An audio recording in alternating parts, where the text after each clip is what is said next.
Ration card থকা প্ৰত্যেকটো পৰিয়ালে 1 জানুৱাৰীৰ পৰা লাভ কৰিব 3100 টকা হয়। তাৰ বাবে কিন্তু আপোনালোকে কৰিব লাগিব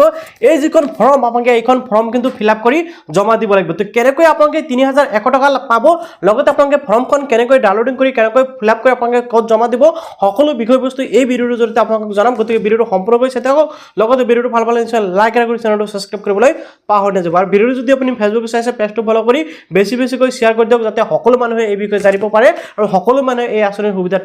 ল'ব পাৰে। অকল অৰুণোদয় 3.0 এপ্লিকেশ্যন ফৰ্মখন আপোনালোকে কেনেকৈ ফিলআপ কৰিব, এতিয়া মই আপোনালোকক ষ্টেপ বাই ষ্টেপ দেখুৱাম। আপোনালোকে ভিডিঅ'টো সম্পূৰ্ণকৈ চাব।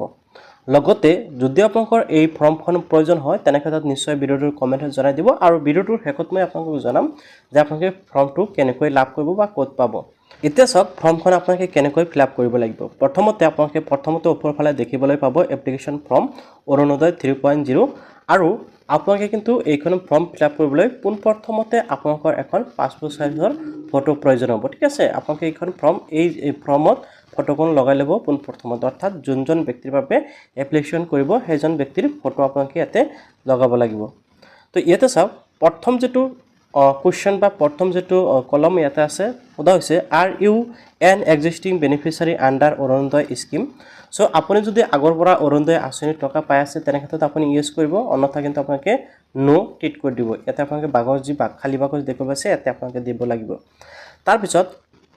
ইয়াতে সোধা হৈছে ৰেচন কাৰ্ড নাম্বাৰ, আৰু আপোনালোকে সকলোৱে জানে যে যিসকল নেকি অৰুণোদয় আঁচনিৰ বাবে আবেদন কৰিব সেইসকলৰ কিন্তু ৰেচন কাৰ্ড থকাটো বাধ্যতামূলক। যদি ৰেচন কাৰ্ড নাথাকে তেনেক্ষেত্ৰত কিন্তু আপোনালোকে অৰুণোদয় আঁচনিৰ বাবে এপ্লিকেশ্যন কৰিব নোৱাৰিব। আৰু ইয়াতে কৈছে ৰেচন কাৰ্ড নাম্বাৰ, অৰ্থাৎ আপোনালোকৰ যিখন ৰেচন কাৰ্ড নাম্বাৰ আছে আপোনালোকে সেই ৰেচন কাৰ্ডৰ নাম্বাৰটো আপোনালোকে এই বাকচত বহাই দিব, যি বাকচ দেখিবলৈ পাইছে। তাৰপাছত ইজিলি আপোনালোকে দেখিবলৈ পাইছে আপোনালোকৰ ডিষ্ট্ৰিক্ট নেম, আপোনালোকে ডিষ্ট্ৰিক্টৰ নেমটো দিব লাগিব। তাৰপিছত ইয়াতে দেখিবলৈ পাইছে LIC নেম, আপোনালোকে বিধানসভা সমষ্টিৰ নেমটো দি দিব।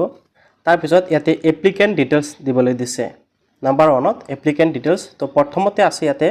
এপ্লিকেণ্ট, অৰ্থাৎ যোনজন মানুহৰ বাবে আপোনালোকে এপ্লাই কৰিব সেইজন মানুহৰ প্ৰথম নেম দিব লাগিব। প্ৰথম বাকচত আপোনালোকে কেপিটেল লেটাৰত এটা এটাকৈ লিখিব লাগিব। অ'কে, তাৰপিছত ইয়াতে দেখিবলৈ আছে মিডিল নেম, আপোনালোকৰ যদি মিডিল নেম আছে দিব, অন্যথা নিদিলেও হ'ব। তাৰপিছত ইয়াতে আছে লাষ্ট নেমটো আপোনালোকে 3 নম্বৰ বাকচত বহাব লাগিব। এতিয়া হৈ গৈছে care of oblique wife of oblique daughter of. আপোনালোকে যিটো বাকচ দেখিবলৈ পাইছে care of oblique daughter of, অৰ্থাৎ CO or WO or DO। তো আপোনালোকে যিসকল নেকি কেয়াৰ অফ দিব বিচাৰে তেনেক্ষেত্ৰত COত আপোনালোকে টিক লগাই দিব, আপোনালোকে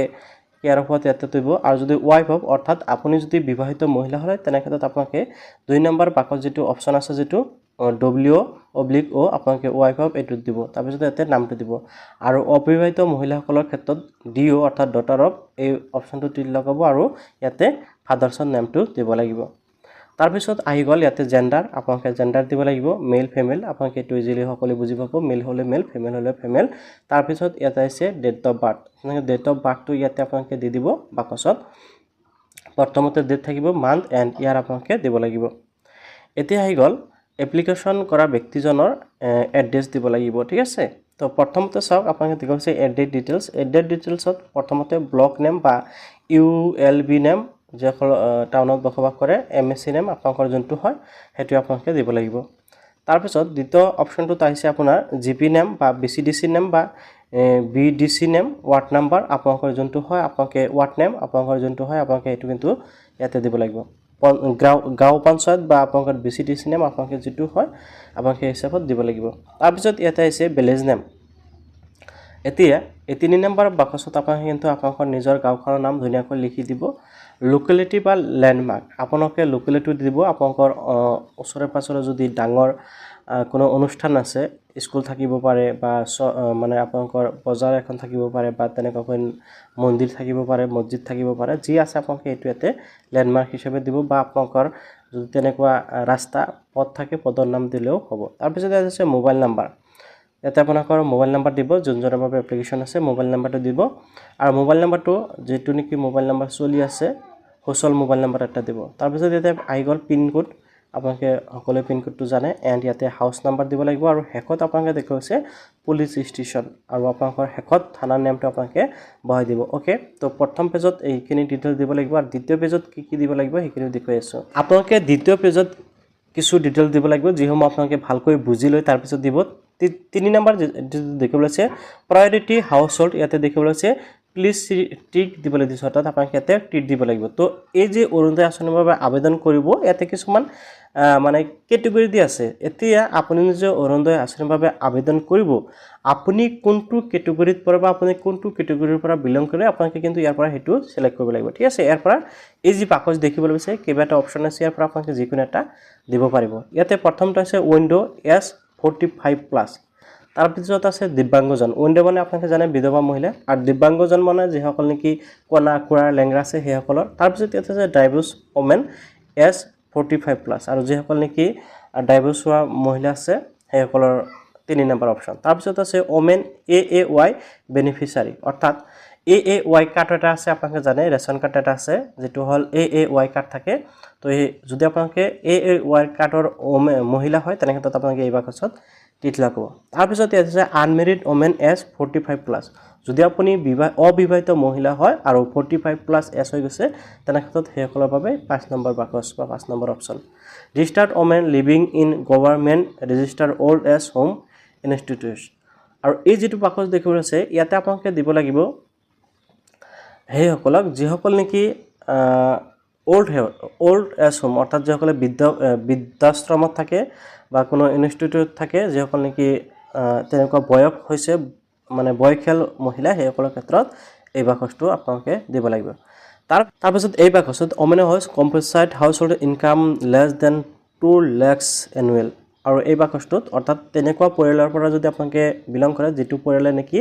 এনুৱেল ইনকাম অৰ্থাৎ বছৰি ইনকাম 2 লাখত কম সেইসকলে দিব পাৰিব তাৰ যেটো আছে ৰেজিষ্টাৰ্ড ওমেন লিভিং অন এলাম আপোনালোকৰ যদি এলন এনেকুৱা আছে আপোনালোকে হেতু দিব পাৰে তাৰ পিছত ইয়াতে আপোনালোকে এই ডিটেইলছসমূহ দিয়াৰ পিছত আহি গল আটাইতকৈ গুৰুত্বপূৰ্ণ বিষয়সমূহ দিবলগীয়া হেতু হল আপোনালোকৰ বেংক ডিটেইলছ আপোনালোকে কিন্তু বেংক ডিটেইলছ দিব লাগিব তো 4 নম্বৰত দেখিবলৈ আছে bank account details of the applicant যিজনৰ বাবে এপ্লিকেশন কৰি আছে সেইজনৰ বেংক একাউণ্ট ডিটেইলছ আপোনালোকে দিব লাগিব তো প্ৰথমত আছে account number bank account number আপোনালোকে প্ৰথম বাকচত দিব তাৰ পিছত বেংক নেম অৰ্থাৎ আপোনালোকে যোনটো বেংকৰ একাউণ্ট দিছে সেই বেংকৰ নাম দিব লাগিব যেনেকৈ state bank central bank Canara bank Axis bank আপোনালোকৰ যোনটো বেংক হয় আপোনালোকে হেতু দিব পাঞ্জাব বেংক তাৰ পিছত বেংক ব্ৰাঞ্চ নেম আপোনালোকৰ বেংকৰ ব্ৰাঞ্চৰ নাম আপোনালোকে য'ত একাউণ্ট কৰিছে তাতে হদিলে জানিব পাৰিব লগতে আপোনালোকৰ পাছবুকখনতো কিন্তু পাই যাব বেংকৰ বহিখনত পাই যাব আৰু IFSC কোড যেটো দেখিবলৈ আছে এটো কিন্তু আপোনালোকৰ বেংকৰ পাছবুকখনতে পাব আপোনালোকে তাৰ পৰা দিব লাগিব তাৰ পিছত bank passbook front page attach আপোনালোকৰ যিখন কি বেংক পাছবুক আছে সেইখন আপুনি ফটোষ্টেট কৰি এইখন ফৰ্মৰ লগত গাঠি দিব বিচাৰে নাই অৰ্থাৎ এটাচ কৰিব বিচাৰে নাই আপোনালোকে কি কৰিব ইয়েস কৰিব আৰু আপোনালোকৰ বেংকৰ পাছবুকখন কি কৰিব ফটোষ্টেট মাৰি দি দিব ঠিক আছে আপোনালোকৰ ক্ষেত্ৰত বহুত ভাল হ'ব আৰু ইয়াতে এটা 5 নম্বৰৰ কনসাৰ্ন এণ্ড সেলফ ডিক্লাৰেশন আছে ইয়াতে কিন্তু আপোনালোকক কোৱা হৈছে যে আপোনালোকৰ আধাৰ কাৰ্ডৰ সৈতে মোবাইল নম্বৰ যিখন লিংক আছে বা বায়োমেট্ৰিক কিন্তু আপোনালোকে দিব লাগিব তো এটো পিছত ল'ব ইয়াতে চাওক মাই আধাৰ নাম্বাৰ ইজ ইয়াতে এই যে বাকচ দেখিবলৈ আছে ইয়াতে কিন্তু আপোনালোকে আধাৰ কাৰ্ডৰ নাম্বাৰ দিব লাগিব তাৰ পিছত ইয়াতে দ্বিতীয় নম্বৰ আৰু এটা কনসেপ্ট আছে যে কৈছে আপুনি এজন ভোটাৰ হয় নে নহয় আপোনালোকৰ ভোটাৰ আইডি কাৰ্ডখন লাগিব আৰু মাই ইপিক নাম্বাৰ অৰ্থাৎ আপোনালোকৰ ভোটাৰ আইডি কাৰ্ডৰ নাম্বাৰ এই যেটো দেখিবলৈ পাইছে বাকচ ইয়াতে আপোনালোকে দিব লাগিব ঠিক আছে তাৰ পিছত ইয়াতে সেলফ ডিক্লাৰেশন সাইন আপোনালোকে দেখিবলৈ আছে ইয়াতে আপোনালোকে ইয়েস কৰিব বাকচত ইয়েস কৰিব আৰু আপোনালোকে ডিক্লাৰেশন নিশ্চয় দেখিবলৈ আছে সো এই যে বাকচ দেখিবলৈ পাইছে ইয়াতে কিন্তু আপোনালোকে কি কৰিব লাগিব সিগনেচাৰ কৰিব অথবা আপোনালোকে থাম্বস দিব পাৰিব অৰ্থাৎ আপোনালোকে টিপছ হৈও দিব পাৰিব তো আপোনালোকে এই দুখন ফৰ্ম ফিল আপ কৰাৰ পিছত আৰু এখন সেলফ ডিক্লাৰেশন ফৰ্ম আছে সেইখনো কিন্তু আপোনালোকে পূৰণ কৰিব লাগিব নিশ্চয় দেখিবলৈ আছে অৰুণোদয় 3.0 ঘোষণা ইয়াতে কিন্তু আপোনালোকে যিখন ফৰ্ম দেখিবলৈ পাইছে এইখন ফৰ্ম আপোনালোকে ফিল আপ কৰিব লাগিব এটো একদম সহজ ফৰ্ম ইয়াতে আৰু বিশেষ কবলগীয়া নাই তো প্ৰথমতে নাম আহিব আবেদনকাৰী তাৰ পিছত ইয়াতে বয়স আহিব এনেকৈ গাঁৱৰ নাম আহিব ৰেশন কাৰ্ডৰ নাম্বাৰ আহিব এই ডিটেইলছসমূহ আপোনালোকে দিব লাগিব আৰু ইয়াতে যিসমূহ ডিটেইলছ আপোনালোকে দেখিবলৈ পাইছে সেইসমূহ আপোনালোকে দিব লাগিব আৰু ইয়াতে বিশেষ একো নাই আৰু হিতাধিকাৰীৰ নাম ইয়াতে হেকত আহিব আৰু তাৰিখ স্থান এনেকৈ এখন ফৰ্ম দি আপোনালোকে সই কৰিব লাগিব এইখন ফৰ্মত বিশেষ একো নাই তো আশা কৰিছো আপোনালোকে নিশ্চয় বুজি পাইছে যে অৰুণোদয় আঁচনি 3.0 যিখন ফৰ্ম সেইখন ফৰ্ম কেনেকৈ ফিল আপ কৰিব পাৰিব সো যদি জানিব ভাল পালে নিশ্চয় লাইক কৰিব